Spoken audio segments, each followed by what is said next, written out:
In fact परसों I believe एक बुरी खबर आई थी। इससे पहले आपको मालूम है अबरार अनफिट हो गए थे, फिर हमारे जो डेविडेंट हैं खुर्रम शहजाद वो पसली के दर्द की वजह से सीरीज से ही बाहर हो गए। मीडिया रिपोर्ट्स अब ये कह रही हैं कि जो कौमी क्रिकेट टीम है इसके फास्ट बॉलर खुर्रम शहजाद पसली में फ्रैक्चर के बायस टेस्ट सीरीज से बाहर हो गए हैं। स्पेशलिस्ट से मुशावरत के बाद पीसीबी आइंदा का जो लाएअमल है वो तय करेगा और सामने लाएगा, लेकिन फिर वक्त कुछ हालात अच्छे नहीं है पाकिस्तान टीम के लिए। बिल्कुल, ऑस्ट्रेलिया के खिलाफ जी पर्थ में पहले टेस्ट में फास्ट बॉलर खुर्रम शहजाद जिनकी हम बात करें, उन्होंने पाकिस्तान की जानिब से डेब्यू किया था और उन्होंने टेस्ट की दोनों इनिंग्स में मजमूई तौर पर 5 विकेट हासिल की थी।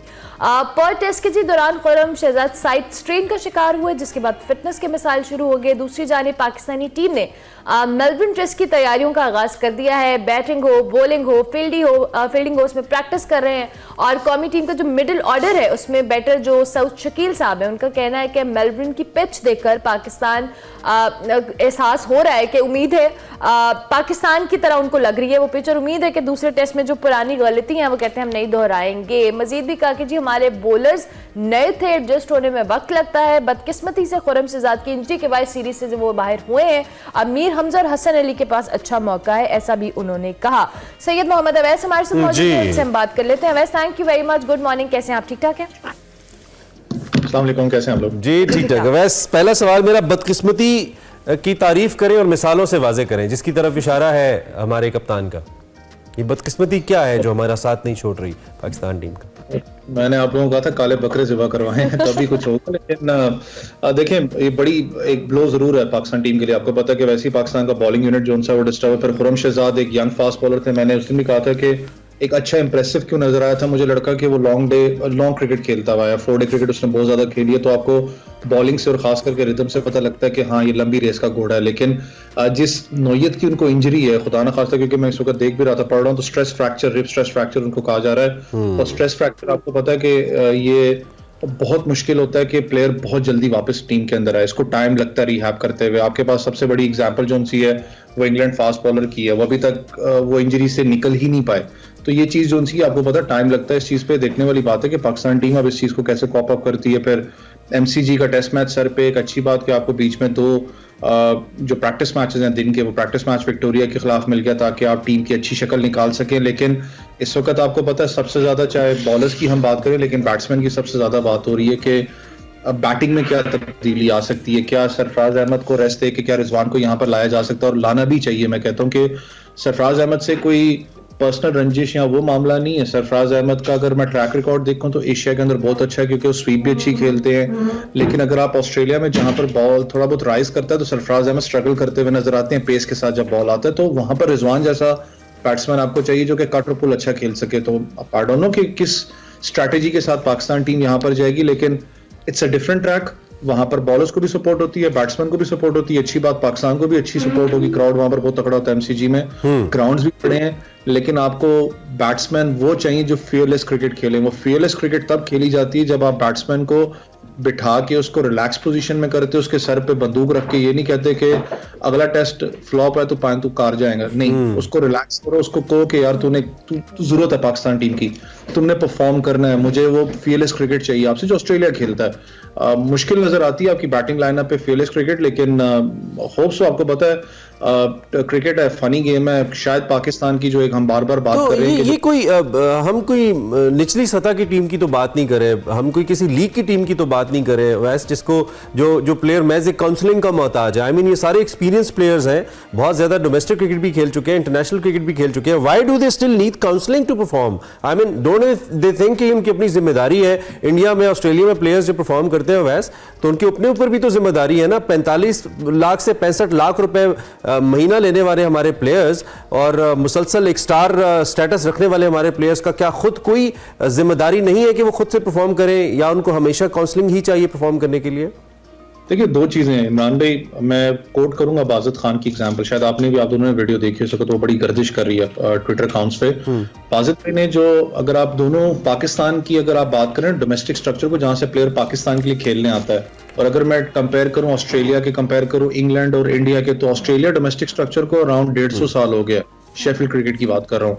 इंडिया रणजी ट्रॉफी को 100 साल हो चुका है। जो इंग्लिश क्रिकेट काउंटी है उसको 100 से ज्यादा साल हो चुका है कि यहाँ तक पहुंचने के लिए। जो फ्लैम्बॉयंट क्रिकेट की बात आप करते हो, हमारा मसला ये है कि हर साल कोई ना कोई, जब भी कोई नया चेयरमैन आता है या 4 साल के बाद जब भी कोई हुकूमत चेंज होती है, 3 साल के बाद नया कोई बंदा आता है तो वो पूरा का पूरा के सेटअप चेंज कर देता है। फिर सबसे बड़ा जो मसला है हमारे प्लेयर्स की, अगर मैं बात करूं कंपेयर टू डिफरेंट प्लेयर्स, जो ऑस्ट्रेलिया इंग्लैंड की बात करता हूं, तो वहां पर ज्यादा लड़के उनके खेलते हैं 4 डे क्रिकेट, वो बहुत ज्यादा लंबी क्रिकेट खेलते हैं।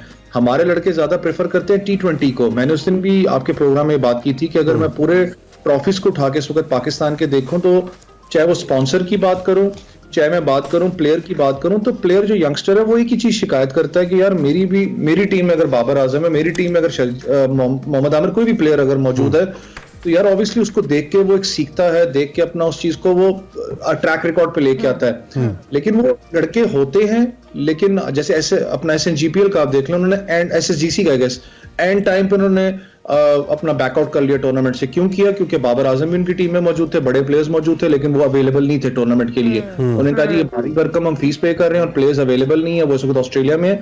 तो ये जो बीच में जो काउंटी सर्किट या जो लीग क्रिकेट आ गई, जिसने इतना ज्यादा डिस्टर्ब आपका कैलेंडर किया है, तो आपके लड़के ज्यादा T20 खेलते हैं, वो इन चीजों को सूट ही नहीं करते 4 डे क्रिकेट को, तो फिर आपको स्ट्रगल पीरियड तो नजर आता है। बस यही सवाल मेरा इसी आपकी बात से जोड़े कि वही बात है ना कि छोटे फॉर्मेट्स की क्रिकेट की इतनी आदत पड़ गई है कि वो जो स्टेमिना या उनका वो चीजें हैं वो उस तरह से बिल्ड ही नहीं हो पाती हैं, और वो ज्यादातर प्रेफर करते हैं कि T20 और अब T10 लीग्स भी आपके सामने हैं, वो भी खेलते हैं। तो ये छोटे फॉर्मेट्स ने इन टेस्ट के फॉर्मेट को थोड़ा अपसेट भी किया है, राइट?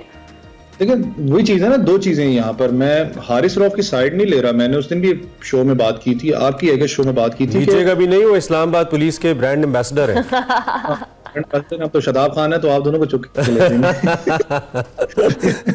मतलब ये है कि जिस वक्त मैं हारिस की बात करूं, तो देखें 1-2 चीजें हैं। अगर ऐसे क्रिकेट पॉइंट ऑफ व्यू से बात करूं, मैं भी ऐसे फास्ट बॉलर रहा हूं, तो अगर उस पॉइंट ऑफ व्यू से मैं बात करूं, तो मुझे पता है कि कहीं ना कहीं मेरी फटीक बॉडी जो है 4 डे की नहीं कैच कर सकती, मेरी बॉडी नहीं है 4 डे की, मैं साफ सी बात करता हूँ। मैं T20 खेल सकता हूँ, 1 डे में खेलता हूँ, 40 ओवर्स में खेलता हूँ रेगुलर बेसिस पे।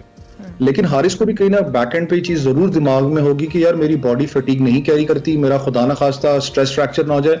फास्ट बॉलर का आपको पता है कि बड़ा केयरफुली आपको हैंडल करना पड़ता है। आपके सामने की बात है खुरम शहजाद का, जितने लॉन्ग स्पेल्स उन्होंने करवाए हैं, फिर उसके बाद एक्सेसिव जब आप यूज एक प्लेयर को करते हो इस कंडीशंस के अंदर, क्योंकि ग्राउंड्स डिफरेंट है। पाकिस्तान ग्राउंड में जहां पर वो बॉलिंग करवाते हैं, वहां पर आप बेसिकली बॉल थोड़ा सा आगे रखते हो। जब आप ऑस्ट्रेलिया खेलने जाते हो, तो फिर आपको जोर लगाना पड़ता है, क्यों bowler short of the length रखते हो, क्योंकि बॉल को अपने अपराइज करवाना होता है, तो उसमें जोर लगता है। ये चीजें वैसे विकेट्स के ऊपर जो एक्सपेरिमेंट्स जारी हैं ऑस्ट्रेलिया के अंदर, एज शान वाज सीन सेइंग कि मुझे तो पाकिस्तान जैसी फीलिंग आ रही है। मैं सोच रहा हूँ कि उनको रावलपिंडी विकेट जैसी फीलिंग ना आ जाए। आपको अगर याद हो, एक रावलपिंडी में हमारा टेस्ट मैच हुआ था, कैसी फीलिंग है ये? आई मीन इसको क्या समझे हम ऑस्ट्रेलिया की तरफ से?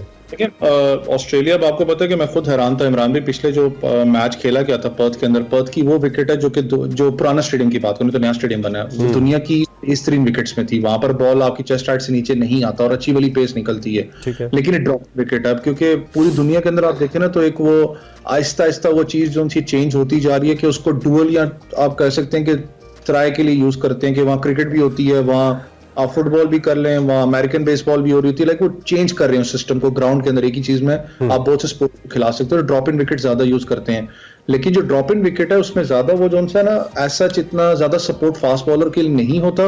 वो ज्यादा सपोर्ट करती है बैट्समैन को, या ज्यादा वेयर एंड टेयर हो जाता है, वो जाके कहीं ना कहीं आगे जाके स्पिनर को वो ज्यादा सपोर्ट करने लग पड़ती है।